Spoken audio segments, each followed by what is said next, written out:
दोस्तों बिल्लू और प्रमोद प्रेमी का सुपरहिट कॉमेडी वीडियो लेकर आ गए। ये वीडियो पूरा अंत तक देख लीजिएगा तो हंसते हंसते पागल हो जाइएगा। तो चलिए दोस्तों आज का बिना बकचोदी कर वीडियो को स्टार्ट करते हैं। वीडियो स्टार्ट करने से पहले आप लोग से एक जरूरी सूचना, ये वीडियो कोई भी दिल दिमाग पर नहीं लीजिएगा। ये वीडियो सिर्फ मनोरंजन के लिए बनाया जा रहा है। तो चलिए दोस्तों वीडियो को स्टार्ट करते हैं। अरे भाई क्यों उदास बैठे हो, कुछ तो बताओ। एक लड़की थी। क्या बोले? एक लड़की थी? कौन सी लड़की थी और कैसी दिखती थी?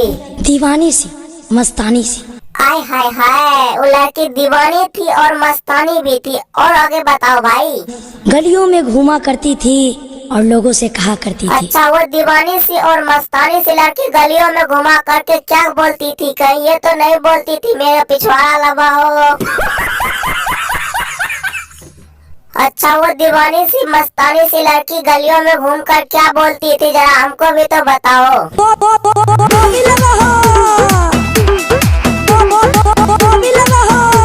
मार साले का खोपड़ी तोड़ साले।